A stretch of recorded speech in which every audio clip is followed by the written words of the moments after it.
Ma 992 GT3 a eu un très grave accident. Triste journée. Mais cela signifie que je l'ai obtenue à un prix réduit. Gagné! Et au cours des 3 derniers mois, nous avons travaillé à la reconstruction de la Porsche. Et aujourd'hui, je peux enfin la conduire correctement. Ça a été l'une des reconstructions les plus difficiles à réaliser jusqu'à présent. D'autant plus que Porsche aux États-Unis ne voulait pas nous vendre de pièces structurelles. Seuls des carrossiers agréés peuvent travailler dessus. Nous avons donc dû les acheter au Royaume-Uni, les emballer et les transporter nous-mêmes. Les réparations structurelles sont maintenant terminées. Les choses se passent bien jusqu'à présent. Oh, dis pas ça. La voiture est peinte et il est temps de la terminer pour de bon. Ma vieille GT3 qui a été accidentée survit grâce à un autre youtubeur du nom de Matt Armstrong.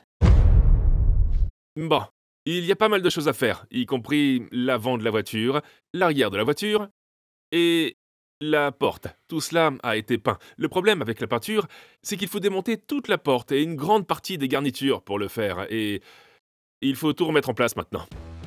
Et ce n'est pas nous qui avons démonté cette chose. C'est Jack qui a démonté la porte pendant notre absence. Mais nous allons essayer de la remonter sans lui demander son aide.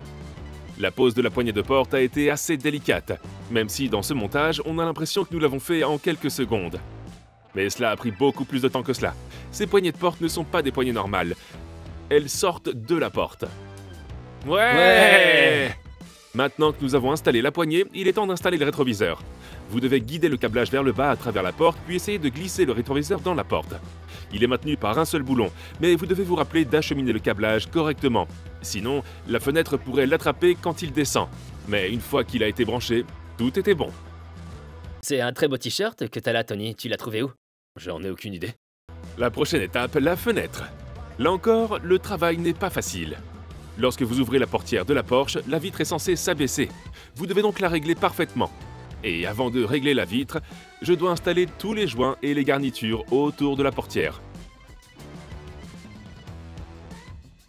Une fois qu'ils sont en place, je peux fermer la porte et vérifier l'emplacement de la fenêtre et l'ajuster ou la tirer vers le bas en conséquence pour m'assurer qu'elle est au bon endroit.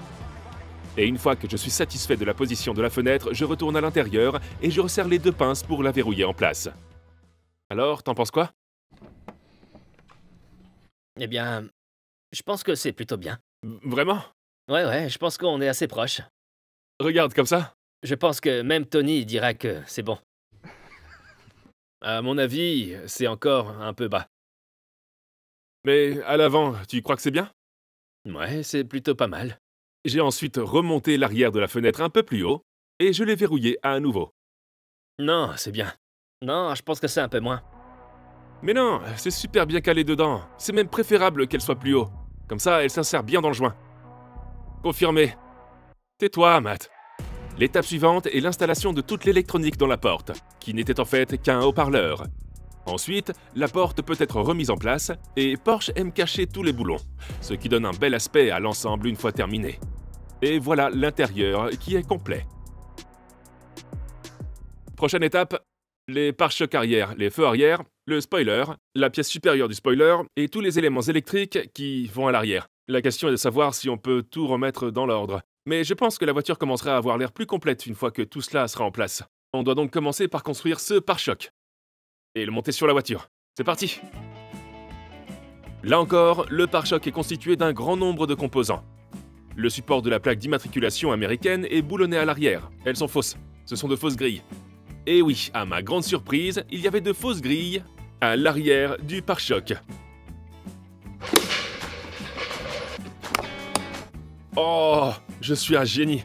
Et quelques clics plus tard, les lumières de la plaque d'immatriculation, la caméra et l'écusson Porsche se trouvent sur le pare-choc et sont prêts à être montés sur la voiture. Et la fameuse barre lumineuse qui parcourt tout l'arrière de la voiture. Mais avant d'aller plus loin, nous avons voulu voir si elle fonctionne. Ouais. On a des freins? Non. Ouais. Ensuite, je pensais qu'il fallait installer la ducktail, mais je me trompais. Tu te trompes, y a pas moyen qu'on ait fait comme ça. Ouais, ça pourrait aller comme ça. Ouais, ça va en dernier. Ok. Je me suis trompé.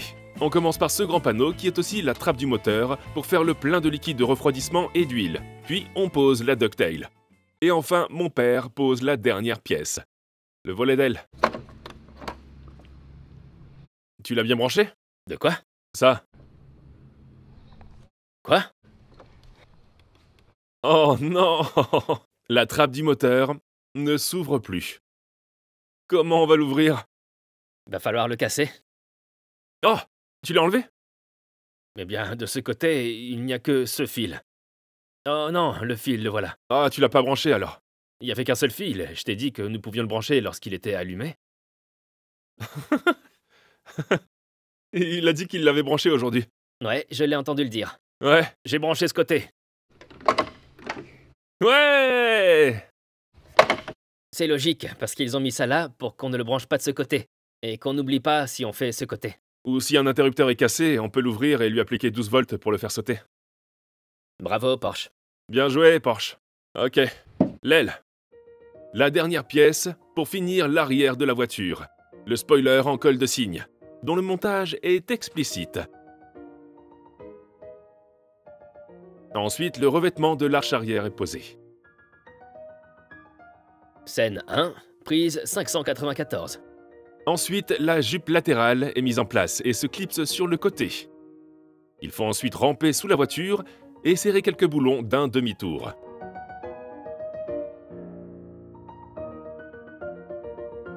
On commence vraiment à avoir un résultat.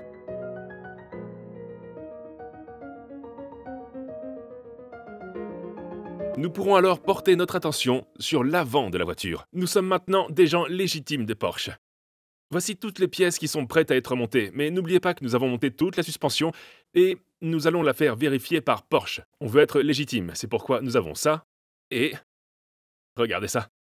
Nous avons toutes les spécifications de couple pour le sous-châssis et tous les composants de la suspension, donc tout doit être serré. Nous allons faire le tour de la voiture, marquer chaque boulon et ensuite nous devons nous occuper de l'avant de la voiture. Allons-y. Une pièce petite mais vitale. Je parle, bien entendu, du conduit pour le radiateur de ce côté. Et je crois aussi que ces deux connecteurs électriques ici, là, iront dans le trou qui devrait être le capteur de température de l'air ambiant. Mon père ne le pense pas, mais je pense que c'est la raison pour laquelle les ventilateurs sont constamment en marche, parce qu'ils n'ont aucune idée de la température extérieure. Mais nous le découvrirons lorsque nous installerons le nouveau capteur de température. Donc, il ne reste plus qu'à le faire. Allons-y. Mais peu après avoir posé le carénage, j'ai trouvé une autre prise électrique qui n'était branchée sur rien. Nous avons essayé de comprendre où elle allait. Nous venons de chercher sur Google le numéro de la pièce Volkswagen. On dirait qu'il est normalement utilisé pour les capteurs de stationnement. Mais on est tous d'accord, on s'est tous mis d'accord pour dire que c'est pour les capteurs de stationnement et que la GT3 n'a pas de capteur de stationnement. Alors, il n'a rien à faire ici. C'est ce que nous pensons. On le découvrira plus tard en branchant la voiture. Il est assez courant que différents modèles de voitures aient le même faisceau électrique. Ce qui signifie également que différents modèles peuvent avoir des éléments tels que des capteurs de stationnement que d'autres modèles n'ont pas. Ce qui fait qu'on a certains connecteurs électriques qui ne servent à rien. Nous espérons que c'est le cas. Pendant que Jack et mon père assemblaient le pare-choc avant, j'ai commencé à boulonner les ailes fraîchement peintes. Il y a quelques boulons à l'intérieur de l'aile. Il y a un capteur de collision qui se monte dessus et ensuite tous les boulons qui traversent le dessus de l'aile. J'ai ensuite vérifié mon alignement avec la porte. Comme vous pouvez le voir, j'ai été stupéfait. D'ici, ça a l'air bien. Ok, bah t'as pas besoin de te rapprocher alors. Une fois l'aile avant alignée, il est temps d'installer la bouteille des essuie-glaces. Elle se trouve à l'intérieur de l'aile, à un endroit assez délicat. Il n'y a qu'un seul boulon qui la maintient en place, puis les conduites des essuie-glaces remontent et sont guidées dans le capot. Le bouchon de remplissage est monté et vous devez le boulonner. Ensuite, les pulvérisateurs qui vaporisent le liquide sur le pare-brise se clipsent en place. Enfin, je peux faire glisser le phare en place.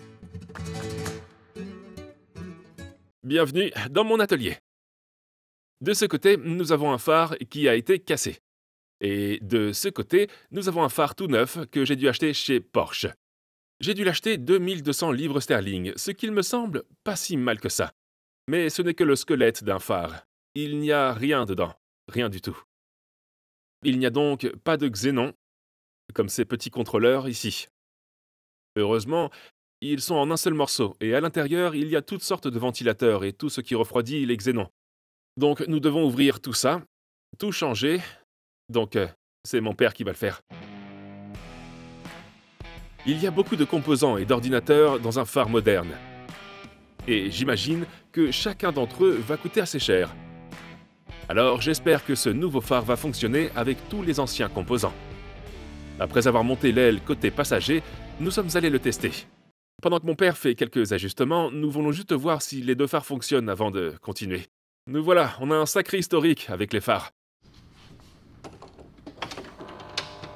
Waouh! Ils sont allumés? Ouais, Ils sont tous les deux allumés? Ouais! Clignotant? ouais. L'indicateur? Ah, on n'a pas l'indicateur, non? Ouais, c'est cool! Bonne nouvelle!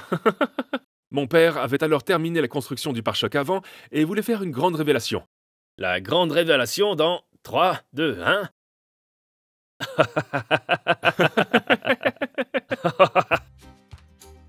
Après une révélation un peu décevante, j'ai commencé à préparer la voiture pour le nouveau pare-choc avant.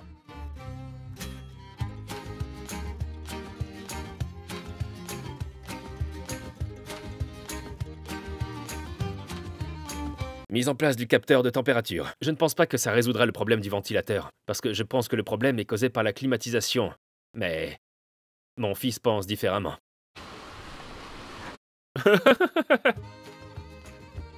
Tout était maintenant prêt pour le pare-choc avant.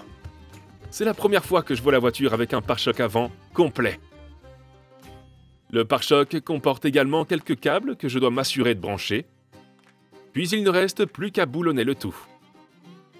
Enfin, il y a 2 clignotants qui se trouvent de chaque côté du pare-choc, et j'ai acheté ceux de la norme européenne, qui sont noirs, par opposition à ceux de la norme américaine qui sont ambrés. Et finalement, le moment tant attendu, le badge Porsche sur le capot.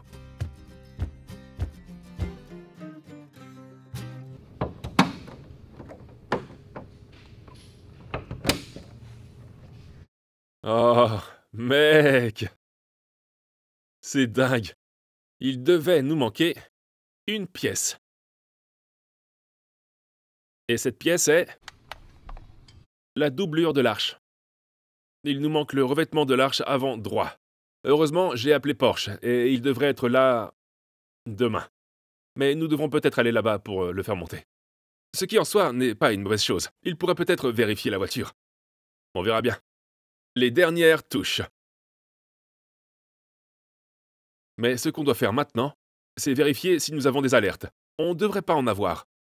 Mais il se peut qu'on en ait, et on devra peut-être conduire la voiture pour les éliminer. Mais on espère que ce ne sera pas le cas. On verra bien. Il y a beaucoup de signaux sur le tableau de bord. Et nous sommes sur le point de découvrir pourquoi. Il est dit de vérifier les pneus. On a vérifié. Ils sont pas là.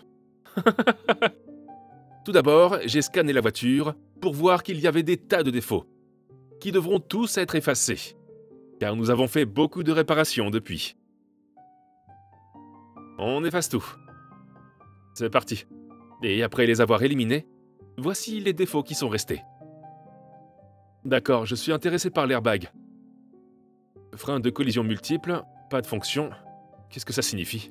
Et certains d'entre eux nous ont laissé vraiment perplexes. Bien que j'ai remplacé tous les airbags, nous avions toujours un témoin d'airbag et un outil de diagnostic me disait qu'il enregistrait toujours une collision frontale. Et que, quels que soient mes efforts, le code ne voulait pas s'effacer. Ce qui m'a amené à me demander si j'avais besoin d'un outil spécial pour annuler la défaillance de l'airbag. Un autre problème m'indiquait que le capteur de vitesse de la roue avant droite était en court-circuit à la masse. Et là encore, j'avais beau essayer d'effacer le code, ça persistait. Il devait donc y avoir effectivement un problème. Et si on ne résout pas le problème, on pourrait ne pas avoir d'ABS ou de traction de contrôle. Lorsque nous avons consulté les données en direct, le capteur indiquait que la roue avant droite roulait à plus de 3000 km/h, ce qui n'était pas du tout normal. Il fallait donc vérifier le câblage.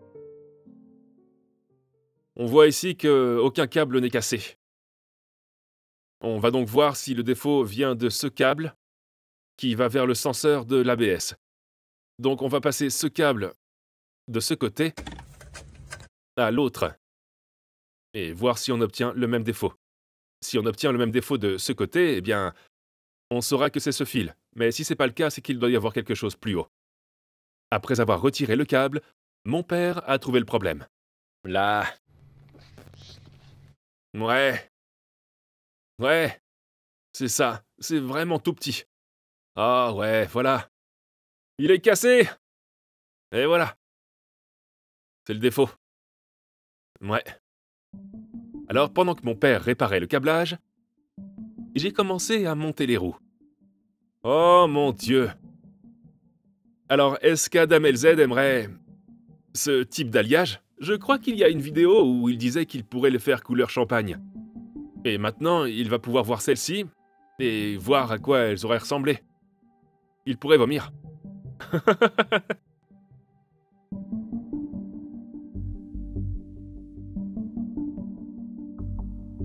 Oh! Ça a l'air charmé. Wouh! Ça a l'air bien, n'est-ce pas? C'est vrai que ça a bonne allure. J'avais mes doutes. Ah mon Dieu, regarde l'allure. Grâce à ça, je suis maintenant vraiment enthousiaste. Un grand merci à Wheelmania pour avoir arrangé ces jantes. Parce que pour être franc, je n'avais pas l'intention de garder les jantes HRE, parce qu'elles sont vraiment très chères, mais Wheelmania a fait en sorte que cela se produise. J'achète toutes mes roues et tous mes pneus chez eux, et ça n'a même pas changé alors que je suis en Amérique. Je leur adresse donc un grand merci. Et avec ces roues presque montées, je peux enfin voir à quoi ressemble la nouvelle couleur par rapport au violet.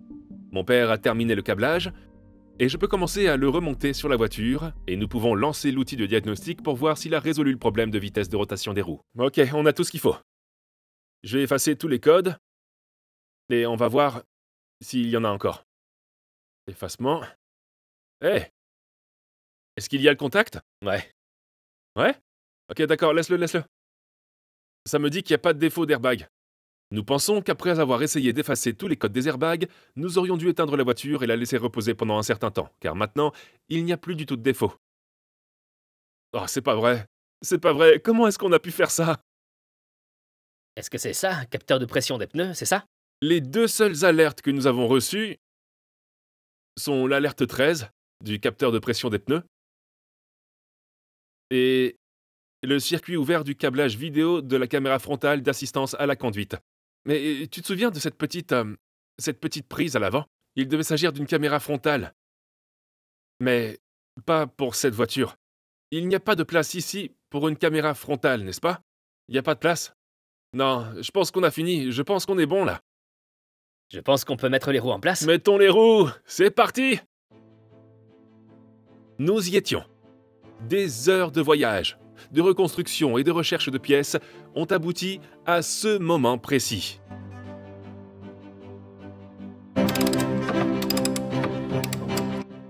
BM for Ben. Bien sûr, nous avons réglé les questions de licence et d'immatriculation aux États-Unis. Et la GT3 est sur le point de reprendre la route pour la première fois depuis l'accident.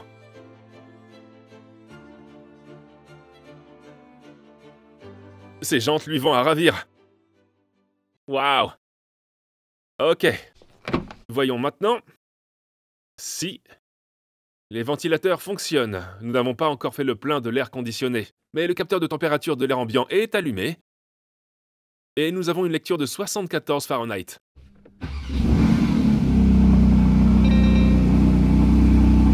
Vérifiez les pneus. Les ventilateurs fonctionnent? Non. Pas de ventilateur. Je pense que mon père avait tort. De toute façon, les ventilateurs ne sont pas allumés en ce moment. C'est pas grave. Erreur de contrôle du moteur. Je sais pas vraiment ce que c'est, peut-être qu'il suffit de conduire. Service requis. Portes ouvertes. Je pense qu'on est prêt pour le premier trajet. C'est enfin l'heure de la première conduite. On y est finalement. Ok, allons-y.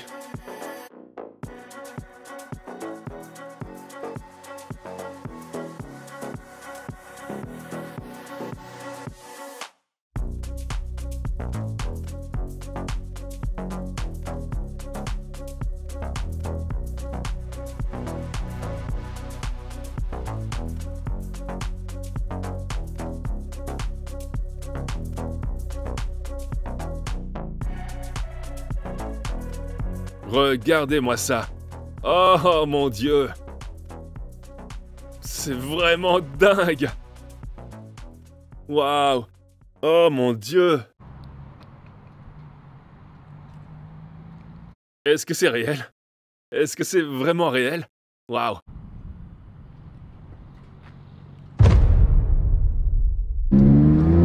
La voici.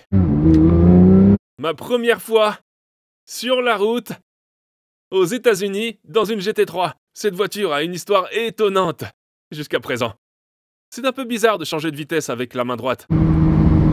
Mais tout semble fonctionner correctement. Plus ou moins.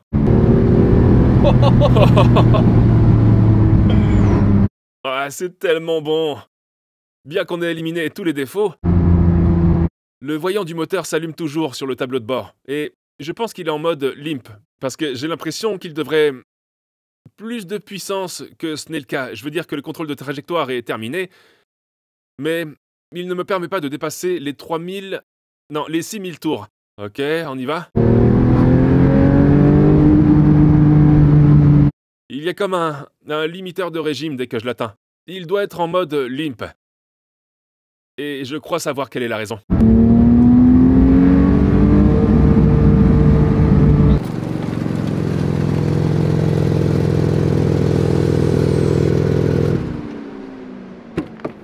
Waouh, quelle voiture! Mais il faut qu'on arrive à sortir du mode limp. Ah, on a oublié d'installer ça. Il semble qu'on ait oublié d'installer quelque chose. Merci beaucoup d'avoir regardé cette vidéo. On n'a pas encore eu le temps de le faire, mais si vous l'avez apprécié, n'hésitez pas à vous abonner et à me donner un like. Et je vous verrai dans la prochaine vidéo. Peace out. Non, c'est pas vrai, t'essayes de me... Si, c'est vrai. Elle est allumée.